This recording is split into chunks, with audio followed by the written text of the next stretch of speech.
ഒരു വലിയ നിസ്കരിക്കാതിരിക്കൂല, ഒരു വലിയ നോമ്പ് നോൽക്കാതിരിക്കൂല, ഒരു വലിയ റമദാനിൽ നോമ്പൊഴിവാക്കൂല, ഒരു വലിയ കഞ്ചാവ് വലിച്ചു നടക്കൂല, ഒരു വലിയ കള്ളും കുടിച്ച് നടക്കൂല. സുബ്ഹാനല്ലാഹ്, ഒരു വലിയാവണോ. അൽ മുവാലിബ് അല ത്വാഅ. മഹാനായ ഖുതുബുൽ ആലം റഈസു സാഹിദീൻ മഹാനവറുകളുടെ ജീവിതം നിങ്ങളൊന്ന് പരിശോധിച്ചു നോക്കൂ. മഹാനായ സിയും വലിയുള്ളാഹി തങ്ങള് 3 കൊല്ലം തുടർച്ചയായി നോമ്പുകാരനാ.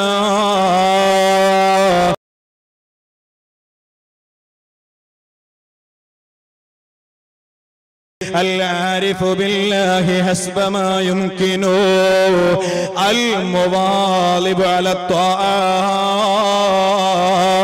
الطاعات. എല്ലാ സമയത്തും അല്ലാഹുവിനെ വഴിപ്പെട്ട് ജീവിക്കുന്നവരാ. അതുകൊണ്ട് തന്നെ ഒരു വലിയ നിസ്കരിക്കാതിരിക്കൂല, ഒരു വലിയ നോമ്പ് നോൽക്കാതിരിക്കൂല, ഒരു വലിയ റമദാനിൽ നോമ്പൊഴിവാക്കൂല, ഒരു വലിയ കഞ്ചാവ് വലിച്ചു നടക്കൂല, ഒരു വലിയ കള്ളും കുടിച്ച് നടക്കൂല. സുബ്ഹാനല്ലാഹ്, ഒരു വലിയാവണോ. അൽ മുവാലിബ് അല ത്വാഅ.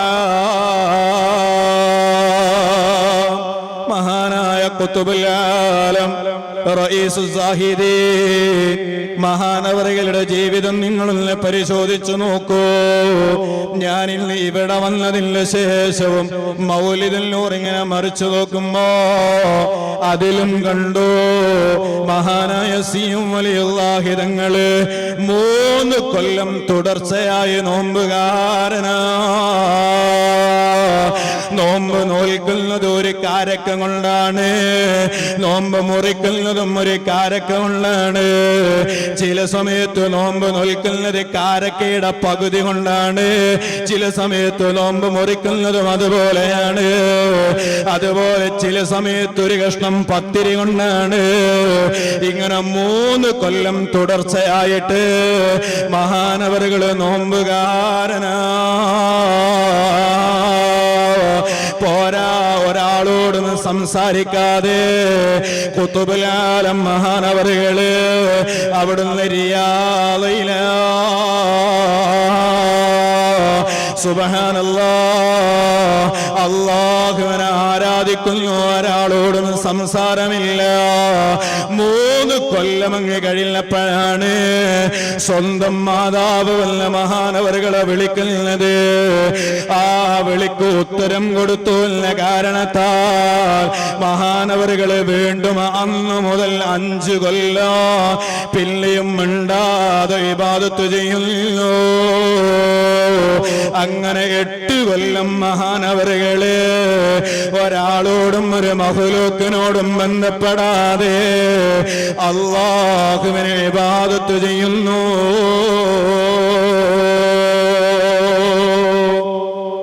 ഇത് പറഞ്ഞതില്ല അർത്ഥം വെറും 8 കൊല്ലം ഇബാദത്ത് ചെയ്തു എന്നല്ല. 8 കൊല്ലം ഇങ്ങനെ വലിയ രൂപത്തില് ഒരാളോടും സംസാരിക്കുക പോലും ചെയ്യാതെ ഇബാദത്ത് ചെയ്യുന്നു. അതുപോലെ 3 കൊല്ലം അവിടുന്ന് നോമ്പെടുക്കുന്നു. അതുപോലെ അല്ലാഹു തആല പൊരുത്തപ്പെട്ട മാർഗത്തില് അവിടുന്ന് സദാ സമയം ചെലവഴിക്കുന്നു.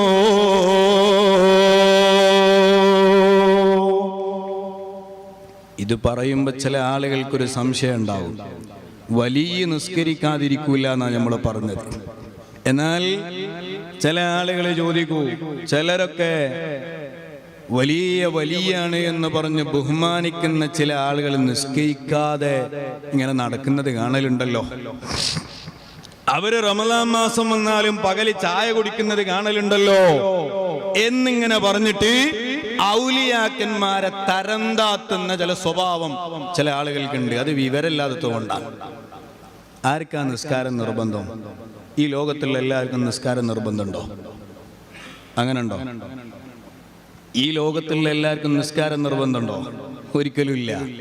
ഫത്തുഹുൽ മുഈൻ എടുത്തു നോക്കിയാൽ തന്നെ കാണാം, ഇന്നമാ തജിബു സ്വലാ. അറബി ഭാഷ അറിയുന്നവർക്കറിയാം, ഇന്നമാ എന്ന് പറയുന്നത് തന്നെ അത് ഹസ്റിന് വേണ്ടിയിട്ടാണ്. ആ ആളുകൾക്ക് മാത്രമേ നിസ്കാരം നിർബന്ധമുള്ളൂ എന്ന് അറിയിക്കാനാണ് ആ പ്രയോഗം തന്നെ. ഇന്നമാ തജിബു സ്വലാത്തു അലാ കുല്ലി മുസ്ലിമി. എല്ലാ മുസ്ലിമിനും നിർബന്ധമാണ്. എങ്ങനത്തെ മുസ്ലിമാണ്? മുക്കല്ലഫി, മുക്കല്ലഫായ മുസ്ലിം, അഥവാ പ്രായപൂർത്തിയും ബുദ്ധിയും ശുദ്ധിയുള്ള ആളുകൾ, ത്വാഹിരിൻ, ശുദ്ധിയുള്ള ആളുകൾക്കാണ് നിസ്കാരം നിർബന്ധമുള്ളത്. എന്നിട്ട് അതിന്റെ ശേഷം പറയുന്നത് കാണാം, ഫലാ തജിബു സ്വലാത്തു അലാ മജ്നൂനിൻ. ബുദ്ധി നീങ്ങിപ്പോയ ഭ്രാന്തന്മാർക്ക് നിസ്കാരം നിർബന്ധമില്ല. അതുപോലെ വല അലാ ഹായിലിൻ വല നുഫസാ വനുഫസാ. ഹൈലുകാരിക്കും നിഫാസുള്ള പെണ്ണിനും നിസ്കാരം നിർബന്ധമില്ല. ഭ്രാന്തുള്ള ആളുകൾക്ക് നിസ്കാരം നിർബന്ധമില്ല എന്ന് മഹാന്മാര് മുഴുവനും പഠിപ്പിച്ചതാണ്. എന്നാൽ ഈ ഭ്രാന്ത് അത് വരാനുള്ള കാരണം എന്താ? ചില ആളുകൾക്ക് ഭ്രാന്ത് വരാറുള്ളത് ബിസിനസ് പൊട്ടിപ്പോകുമ്പോഴാണ്. ബിസിനസ്സിൽ വലിയ നഷ്ടം വന്നപ്പോൾ ഭ്രാന്ത് വന്നു. അതുപോലെ മറ്റു ചില ആളുകൾക്ക് കാണാം, അവനെ പ്രേമിച്ച് നടന്ന പെണ്ണിനെ വേറെ ആരോ കെട്ടിക്കൊണ്ടുപോയതിന്റെ നിരാശ, ആ നിരാശയുടെ പേരിൽ ഭ്രാന്തനാണ്. ലൈല മജ്നൂനൊക്കെ നമ്മൾ വായിച്ച് പരിചയപ്പെട്ടതാണ്. സുബ്ഹാനല്ലാഹ്. അതുപോലെ മറ്റു ചില ആളുകള് സുബ്ഹാനല്ലാഹ് എലക്ഷനിൽ തോറ്റാൽ ഒരു ഭ്രാന്ത് പിടിക്കലുണ്ട്. ഇപ്പൊ ഒരു മനുഷ്യൻ അങ്ങനെ ഭ്രാന്തെടുത്ത് നടക്കുന്നുണ്ട്. എലക്ഷനിൽ തോറ്റത് കൊണ്ട് മുസ്ലിമീങ്ങളെ വല്ലാതെ പറഞ്ഞു നടക്കുന്ന അതൊരു പ്രത്യേക ഒരു ഭ്രാന്താണ്. സുബ്ഹാനല്ലാഹ്. ഏതായിരുന്നാലും അങ്ങനെ ഭൗതികമായ ചില കാരണങ്ങളെ കൊണ്ട് ഭ്രാന്ത് പിടിക്കും. ഭ്രാന്ത് ഭൗതികമായ കാരണം കൊണ്ട് ബുദ്ധി നീങ്ങിപ്പോയി ഭ്രാന്തായ ആൾക്ക് വരെ നിസ്കാരം നിർബന്ധമില്ല. ഇതാണ് ഹുക്മ്. എന്നാൽ ആഖിറത്ത് ആലോചിച്ചുകൊണ്ട് ഭ്രാന്ത് വന്നു പോയ, ബുദ്ധി നീങ്ങിപ്പോയ ആൾക്ക് നിസ്കാരം നിർബന്ധം ഉണ്ടാവോ? ഒരു പെണ്ണിനെ ആലോചിച്ച് ബുദ്ധി നീങ്ങി ഭ്രാന്ത് വന്നു പോയ ആൾക്ക് നിസ്കാരം നിർബന്ധമില്ല.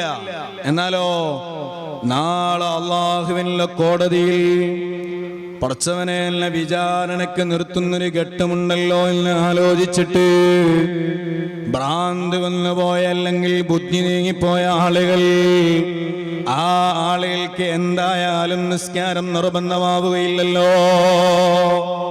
എന്നാൽ ഈ ദുനിയാവിനെ ആലോചിച്ചിട്ട് ബുദ്ധി നീങ്ങിപ്പോയ ആളുകൾക്കാണ് ഭ്രാന്തൻ എന്ന് പറയാറുള്ളത്.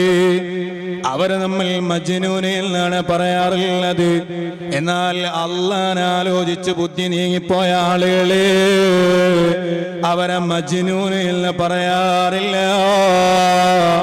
അവരെ മജ്ദൂബ് എന്നാണ് പറയാറുള്ളത്. സംഭവം ഒന്നെന്നെയാണ്, ബുദ്ധി നീങ്ങിപ്പോവല. സംഭവം ഒന്നെന്നെയാണ്. ഏതുപോലെ മരണം എന്ന് പറഞ്ഞാൽ അതിന്റെ ഡെഫിനിഷൻ എന്താ? മുഫാറഖത്തുർ റൂഹി മിനൽ ജസദി. ശരീരത്തിൽ നിന്ന് ആത്മാവ് പിരിഞ്ഞു പോവുക, ഇതിനാണ് മരണം എന്ന് പറയാം. എന്നാൽ ഈ സംഭവം പല ജീവികളിൽ നിന്നാകുമ്പോ, പല ആളുകളിൽ നിന്നാകുമ്പോ അതിന് വ്യത്യസ്തമായ പേരാ പറയാം. നിങ്ങളൊന്ന് ആലോചിച്ച് നോക്കൂ. ഒരു സാധാരണക്കാരൻ മരിച്ചാൽ എന്താ പറയാ? അബൂബക്കർ ഹാജി മരിച്ചു എന്നാ പറയാ. മരിച്ചു എന്നാ പറയാ. പണ്ട് കാലത്തൊക്കെ ഹൈന്ദവരായ ആളുകളൊക്കെ മരിച്ചാൽ, പണ്ട് കാലത്തൊക്കെ, ഇപ്പൊ അങ്ങനെ പ്രയോഗം ഉണ്ടോന്ന് അറിയില്ല, അമ്മ ചത്തു എന്ന് പറയും അവരല്ലേ. പണ്ട് കാലത്തൊക്കെ അങ്ങനെ ഒരു പ്രയോഗം ഉണ്ടായിരുന്നു, അങ്ങനെ പറയാറുണ്ട്. എന്നാൽ നമ്മുടെ വീട്ടിൽ വളർത്തുന്ന കോഴിയുണ്ട്, അതിന്റെ ശരീരത്തിൽ നിന്ന് റൂഹ് പിരിഞ്ഞ കോഴി മരിച്ചു എന്നാരെങ്കിലും പറയലുണ്ടോ? എന്താ പറയാറ്? കോഴി ചത്തു എന്നാ പറയാ. ആനയുടെ ശരീരത്തിൽ നിന്ന് ആത്മാവ് പോയാലോ ആന ചെരിഞ്ഞു എന്നാ പറയല്. ആന ചെരിഞ്ഞു എന്നാ പറയല്.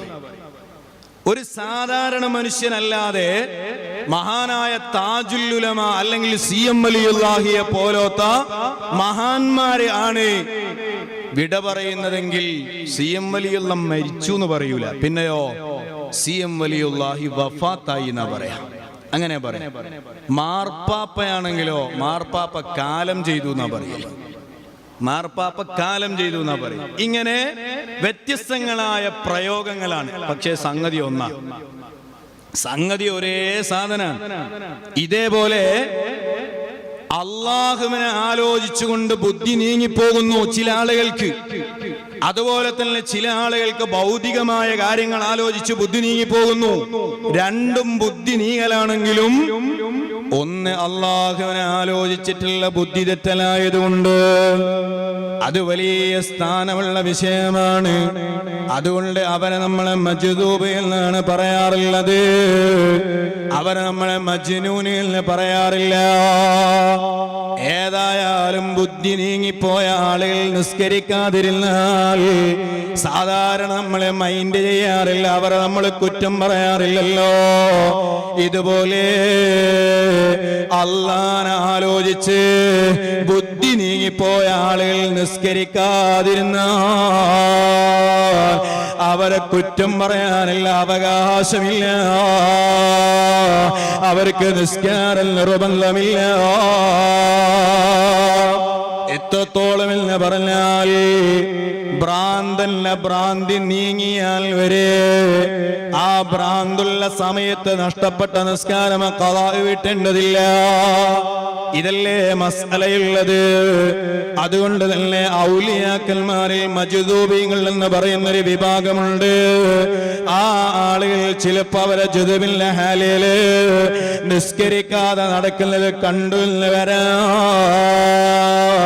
പക്ഷേ അത് അവരെ വിമർശിക്കാനുള്ള കാരണമല്ല.